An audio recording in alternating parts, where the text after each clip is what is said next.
In life are many challenges, but as there are many challenges, there are many goals to be successful in as well. So I chose to be successful, but I had to find my niche.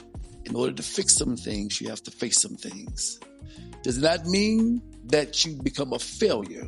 It means that you got to redirect yourself in some better decisions. That's all it takes. Trial and error. You think I got this far just being perfect? Absolutely not. I'm so proud of you to be your father because I'm not going to let you fail. If you don't succeed, I have not done my job.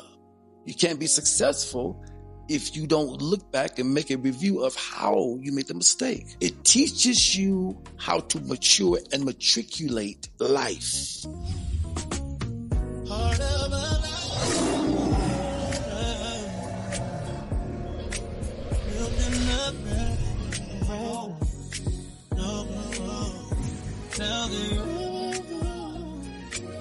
Welcome to Pressure and Presence. Welcome to Pressure and Presence, where real conversations meet real life. This is a space where pressure is exposed, presence is defined, and the man behind the image gets a voice. We're going to talk about manhood, mindset, faith, leadership, business, family, and the silent battles that most never see. Because pressure builds him, but presence reveals him. I'm your host, Charles W. Smith Jr., and this is Pressure and Presence. So for this episode, I'm so excited. I'm so elated. We will explore the journey of a father with over 30 years of marriage, 30 plus years in preaching, and over 15 years in pastoring at Citadel of Praise of El Paso, which is a safe place, which was built for healing, growth, and restoration. His path includes over 20 years of service at Greyhound Lines as a chief shop steward in El Paso, Texas, where he became the first Black man in that role in El Paso, Texas, where he was leading, protecting, and advocating for employees while still balancing work, family, and faith. So this conversation, what you don't know is hurting you, with special guest Pastor C.W. Smith Sr. So he's going to pull back the layers of leadership, sacrifice, and spiritual maturity that often goes unseen. Pops! Hey, what's up, boy? Listen, I thought you were talking about somebody else. Hey, man. But listen, what an honor and a privilege to be here to see you in this capacity. You were born for this from the very beginning when your mother gave birth to you. My aim and my goal was to make sure that when my father was my role model, my hero, to teach the same principles that you will be able to see and understand and to be successful and to experience wealth in a way that you would never want to look back and do less in life. So man, listen, it's almost like a big old recap that we just come together. Remember those garage talks that we had? Yes, sir. Yes, well, sir. Listen, this is the update version of it. So I'm so glad to be here today. Man, Pops, I love you, man. Oh, man, I love really you do. more, son.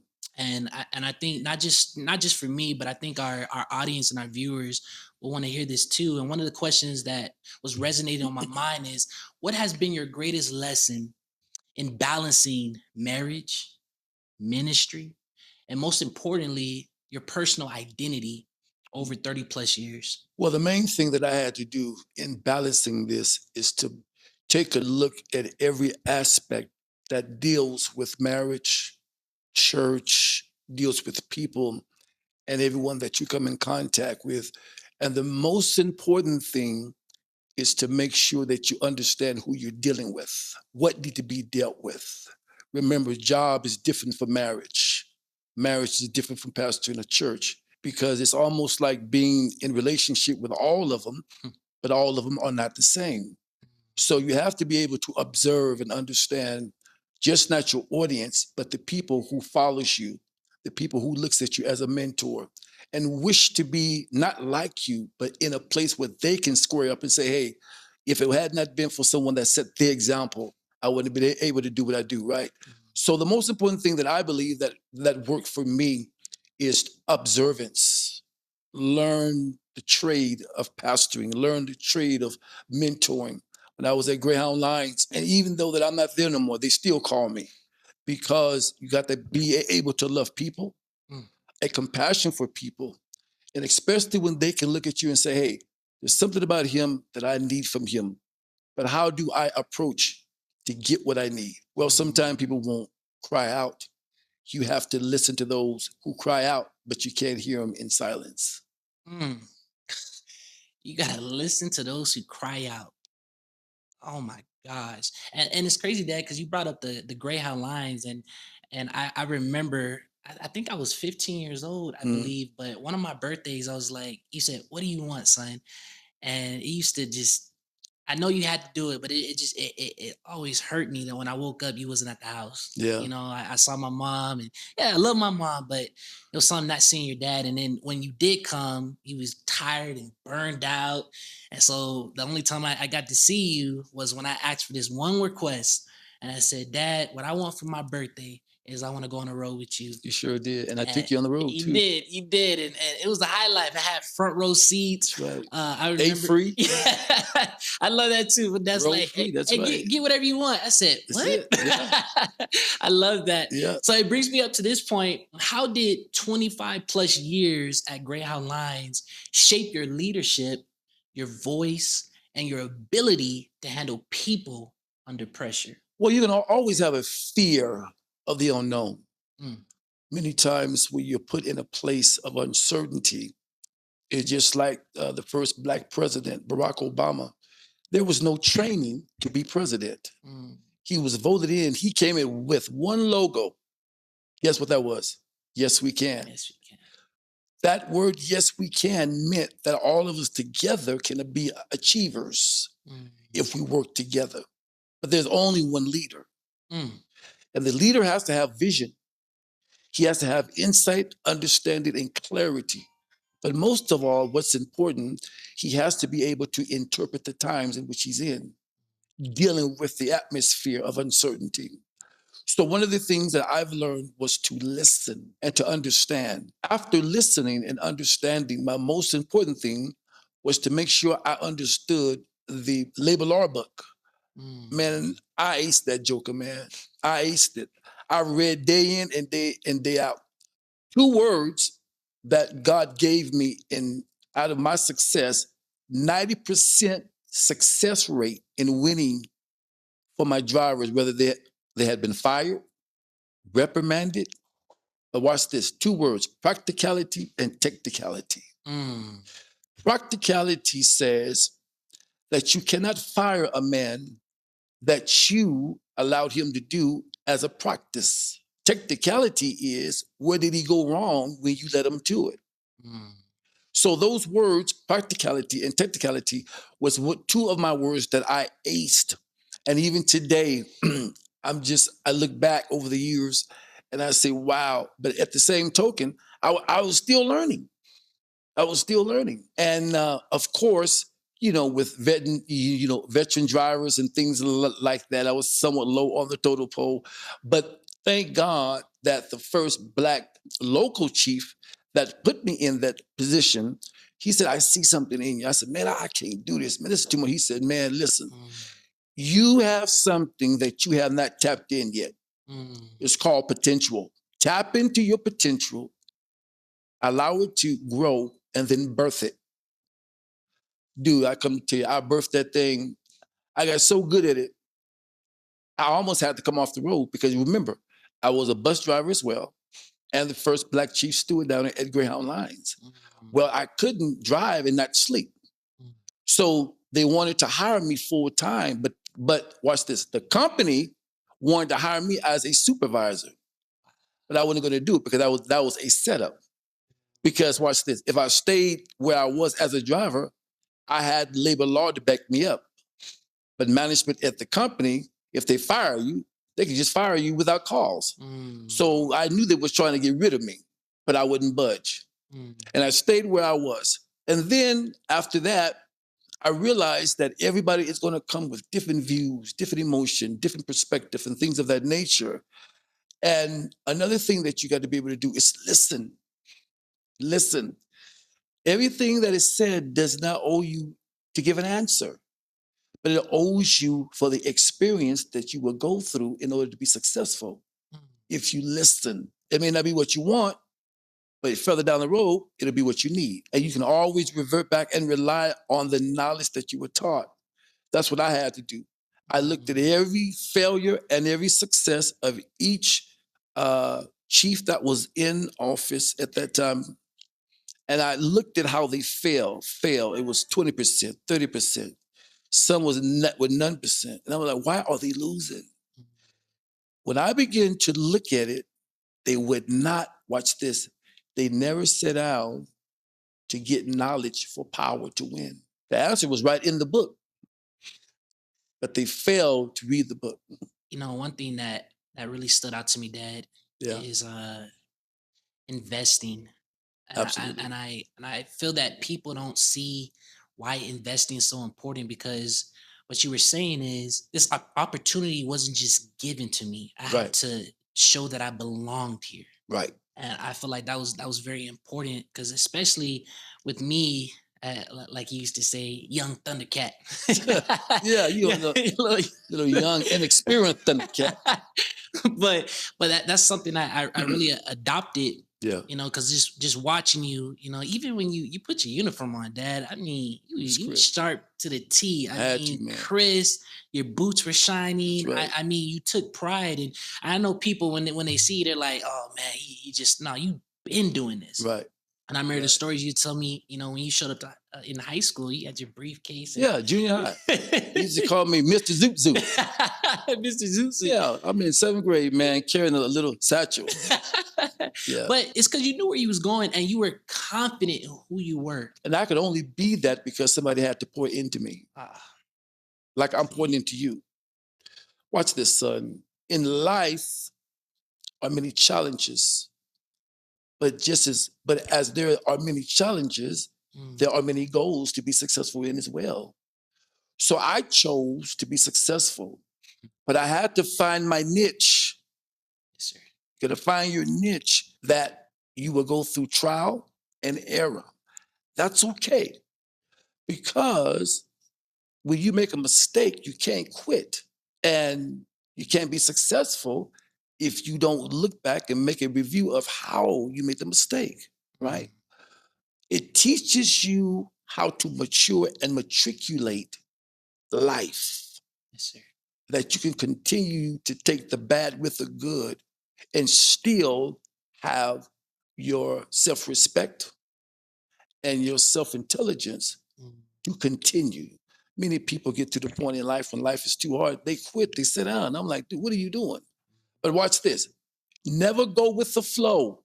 You don't go with the flow. In other words, you don't follow the trend where people are going, because at the end of it, there's no more trend.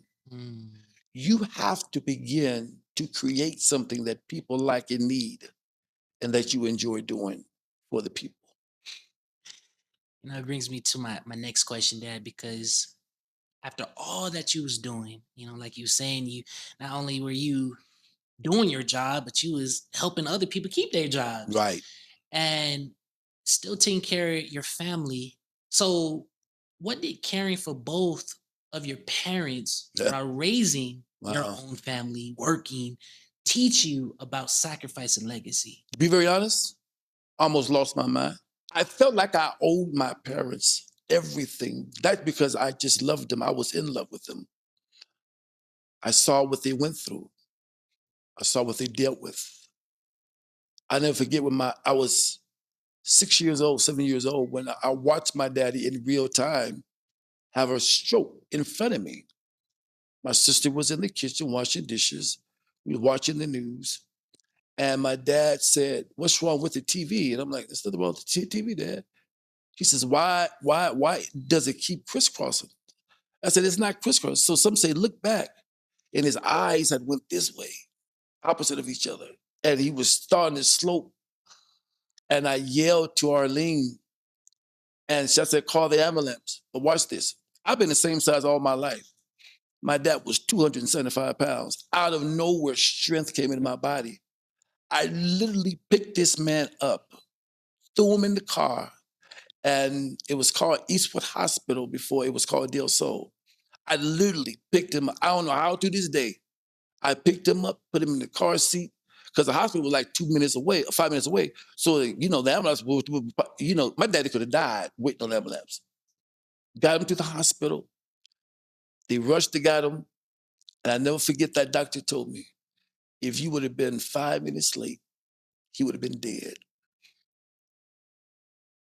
That in itself, because I watched my father, he was a hard worker dude. He woke up early in the morning, 4:30 in the morning, went to work.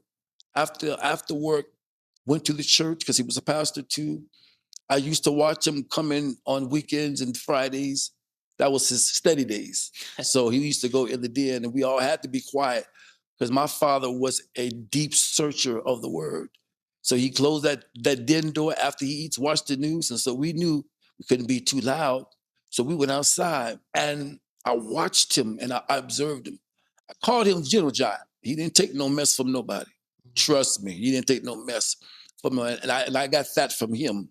You know, he didn't bother nobody. He didn't disrespect. But as soon as you disrespected him, mess with his kids, mess with his family, whatever that did not belong to you, Doc, you had hell to pay for, right? Because he worked so hard to produce and to raise and to love what he was assigned to do as a man and a man of God, right? So all these years, I'm watching this. Now, watch this. There's an old cliche: once a man, twice a child.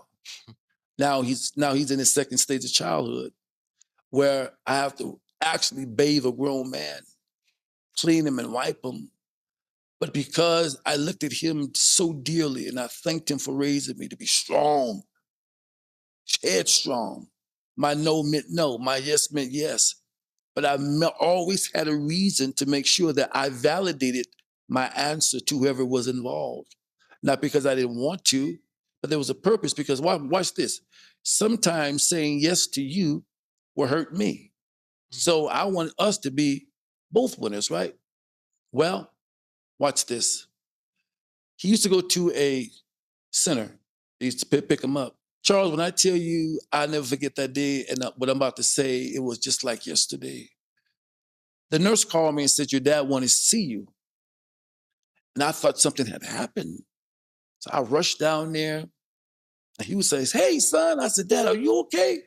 He said, yeah, take me outside. So I took him outside. I said, what's going on?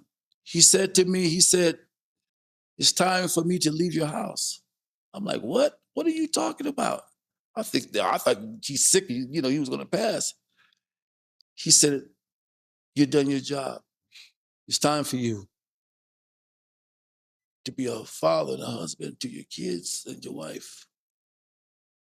And I've already asked them to move me in to the facility here so you can enjoy your life.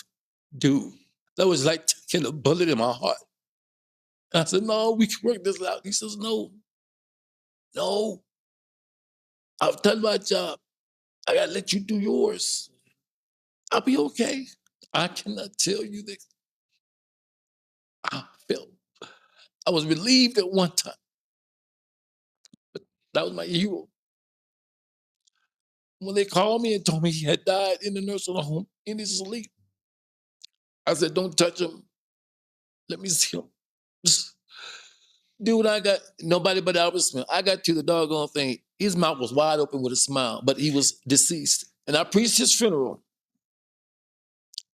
And the last thing I said when I came down from the pulpit to the casket, I told him, I would never disappoint you from here on out.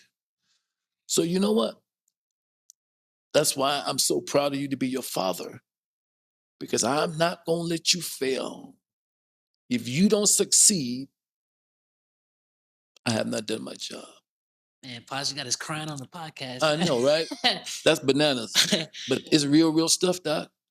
And one thing that you told me, shoot, it was a couple months ago, and I know you were just talking, but one thing that you said, he was like, son, I know that you're not going to be here. God is doing a lot in your life, and I release you.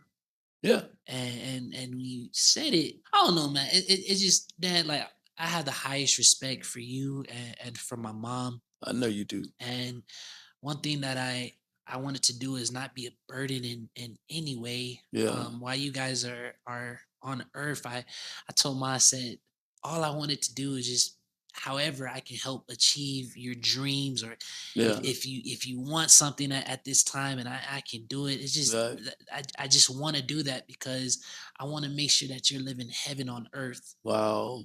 And when you said I release you, you know, and I it's almost kind of like when you said with your pops, it's like when they're seeing you at a certain level, Right, and it's almost like you know how when right.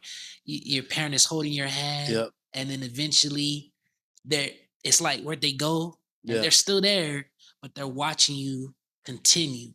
yeah. It's almost like you're passing a baton, and it did something to me, you know. Yeah. So when you said that, it sparked that Well, in in me. essence, what I was saying when I said I'm releasing you, not in the way that just not to abandon you. When I said I was releasing you, I saw you at a space, at a place where now I didn't have to be overprotective over you.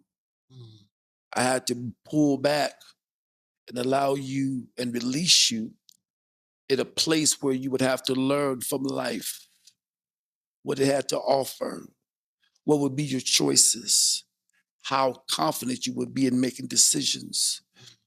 You made errors, and some of them broke you. Never forget that day you came in my office at the church. You was crying. You know, I was pissed when you said, and I picked up that phone and called that dude. I said, dude, let me tell you something.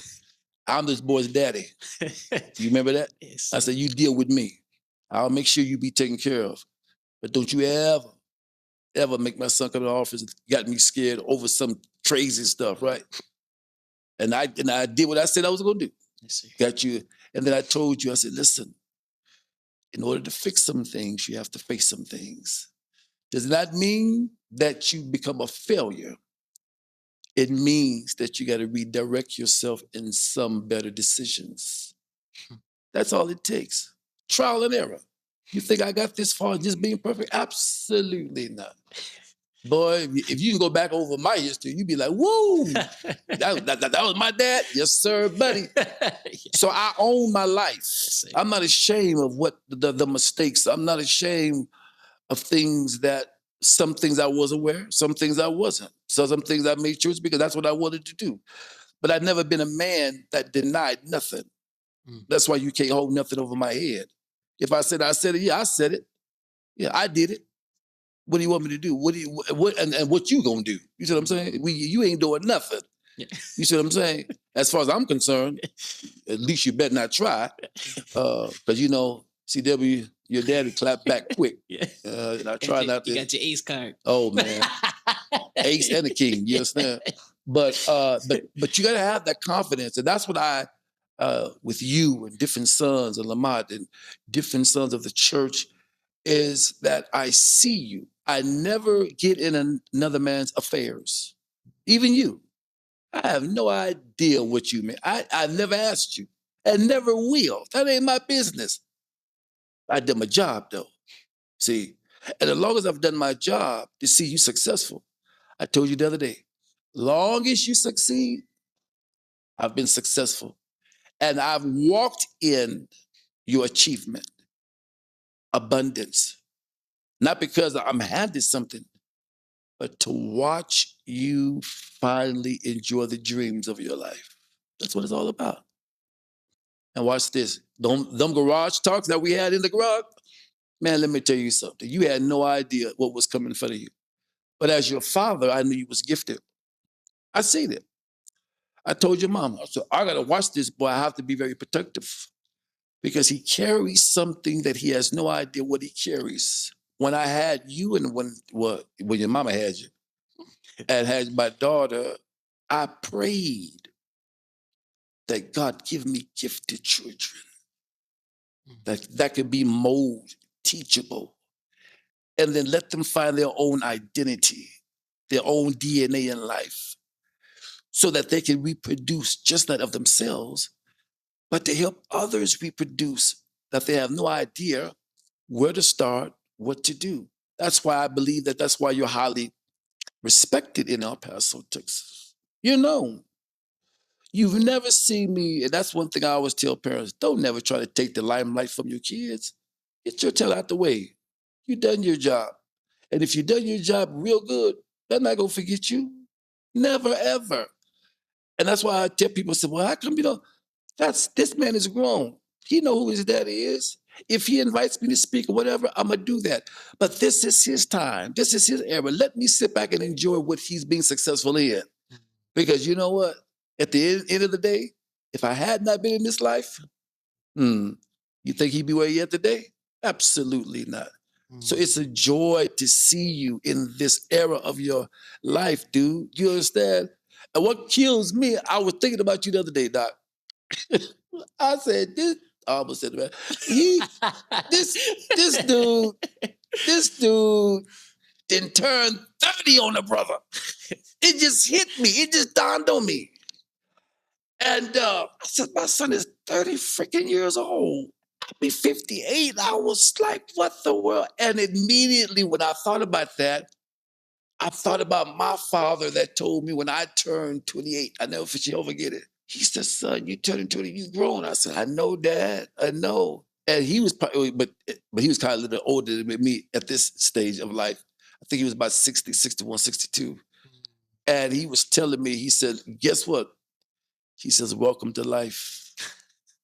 He said, all this time I've been training you for life.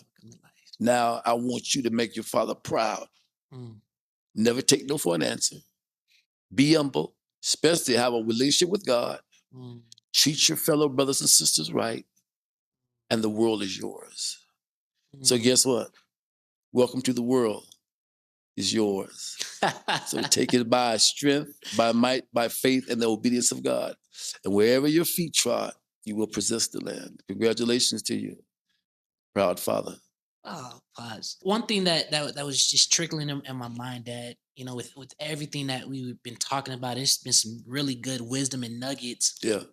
The question I have for you, and I'm just curious, and I know our audience and our viewers are thinking the same thing because you are a pastor. Right, right. What was the hardest adjustment transitioning from the workplace into full-time pastoring at Citadel of Praise? Money. Might will just say what it is.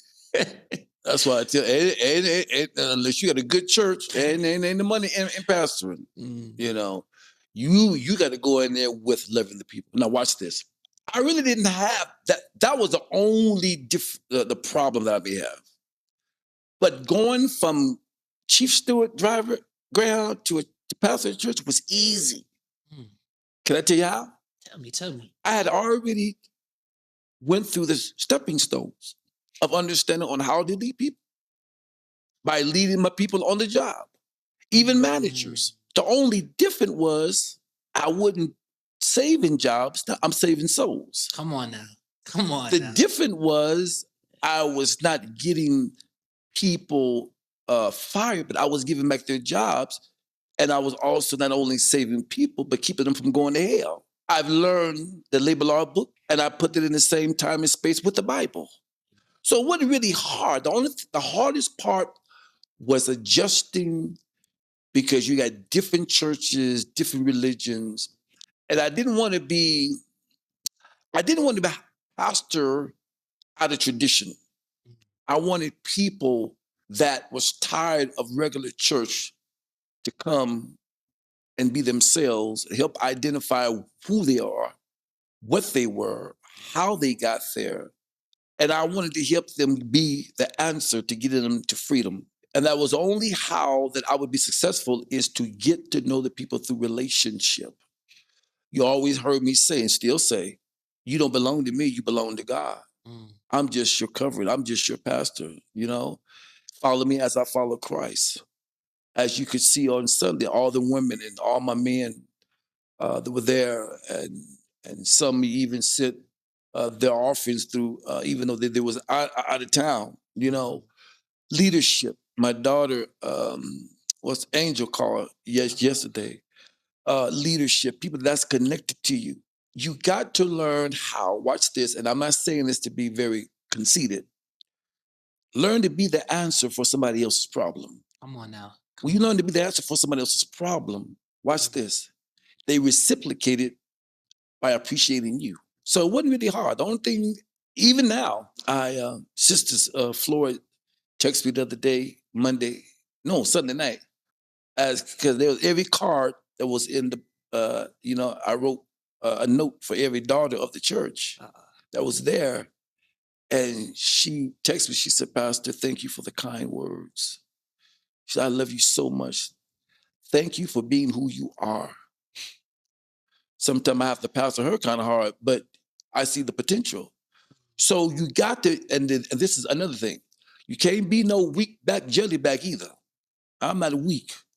I'm self-control. When you're self-control, you know it's just like a snake. When a snake bites you, he just doesn't bite you. He controls the venom.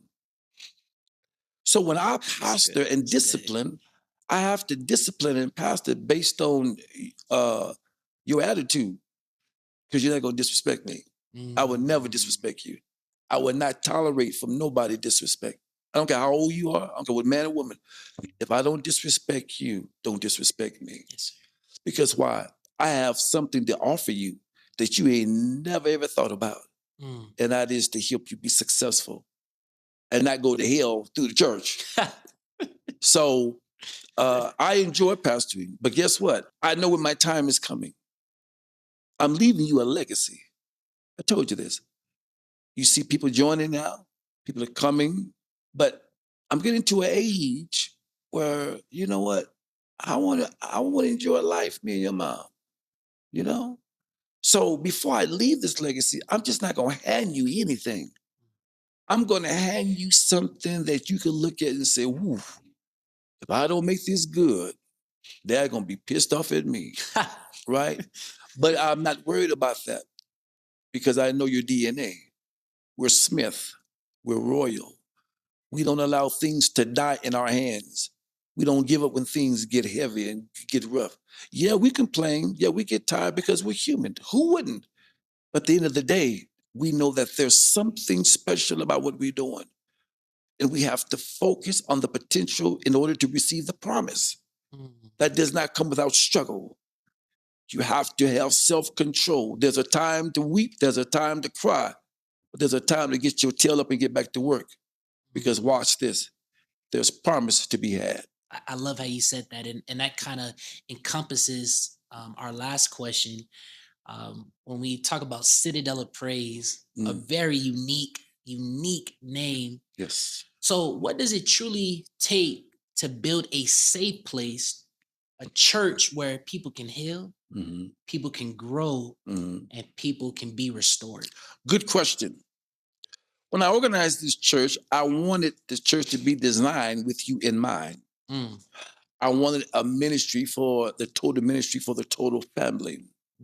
So I had to really look at, first of all, I got to be different. I cannot be a regular pastor and a regular preacher. My goal was to connect with people, but that didn't happen, or that didn't come without being trusted by the people. If people can't trust you, they won't relate to you. If people don't trust you, they won't communicate with you. If people don't trust you, they won't look at you as a mentor or a leader. So I had to connect with people by just being regular C.W. Smith without no title. Nobody didn't know I was a pastor until I said I was a pastor. They said, you a pastor? Are you serious? Yeah. That was the first thing that intrigued them. Like, this dude is so down to earth. Let me go see what your church is all about. Walked in and seen all these young people. Because I wanted to attract them, not scare them away, as most churches do. You got regulations, you got requirements, all that stuff is not going to send you nowhere. Man, you know me, I get sensitive about the church. Yeah. That's why so many people won't come to church. So you got to balance with everybody. Everybody. And one thing about being a leader, you don't leave nobody out. Everybody's voice needs to be heard. But you encompass all of that and you find a common ground that everybody can be successful spiritually and walk in relationship and not in resentment. That's what builds a church. Just like you say, dream team is what builds the team. You have to be a dreamer. Most of all, you have to be a seer. And most definitely, you must be able to hear, to interpret in order to build, to be successful. Come on now. Come on now. Come on now. So that concludes our questions here on pressure and presence. Yes. But real quick, for our minute motivation, so I'm going to throw some rapid questions at you, Pops, and you're either going to answer if this is pressure or if it's presence. Okay? And then we're going to conclude with one last question, a piece of motivation, and a fashion tip that you're going to get from the best dressed man himself. You know it. My Pops. So when it comes to the minute motivation, what shaped the man you are today? Was it pressure or was it presence? Pressure. What strengthened your faith the most? Was it pressure or was it presence? Presence. And what taught you the most about leadership? Was it pressure or was it presence? Definitely pressure. Lastly, Pops, thank you for being on this show. Man, I mean, you could have been anywhere else, but just to have you here with your son, it means the world to me. Charles Jr., let me tell you something. Words cannot even express that I thank God first to be alive to see you in this place and space. You and my daughter. You are my son in whom I'm well pleased. I'm so excited for you because you haven't even reached the peak of your success. You're getting ready to travel. You're getting ready to own businesses. Dude, you're going to get to the place where you don't have to come to work. You just manage from wherever you are, even from a beach in Cancun. You understand? That's what I'm looking for, right? I'll be out there with you too. Yes, sir. I'm not wearing no hoodie skirts. But hey, listen, I look at you as my hero now, as you look at me as your hero. Ask me why. Why, Pops? Because we are both achievers. And if we are both achievers, we will always be successful. So thank you again for inviting your old man to come up here and sit down and shoot the bull with you today. So, Pops, lastly, if you could leave one piece of wisdom on what makes dressing well important, valuable, but most importantly, necessary to you. Your presence, your self-confidence, and our eye for fashion. Please, if you can't mix and match, just do the standard. But watch this. There's a gifting in everyone. And my gift is dressing because I love to dress. If you need some fashion tips, call a brother. It ain't cheap. It ain't free, but I help you put it together. And watch this. And when you walk out, you're going to know I got confidence. And I know I look good. And most of all, smell good too, brothers.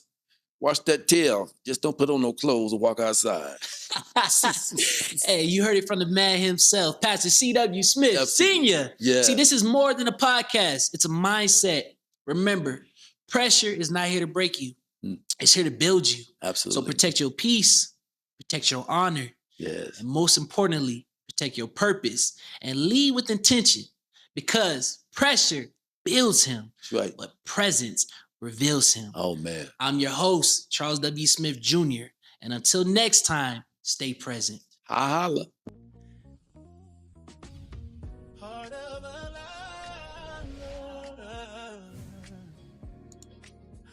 In the ground, tell the welcome to Pressure and Friends.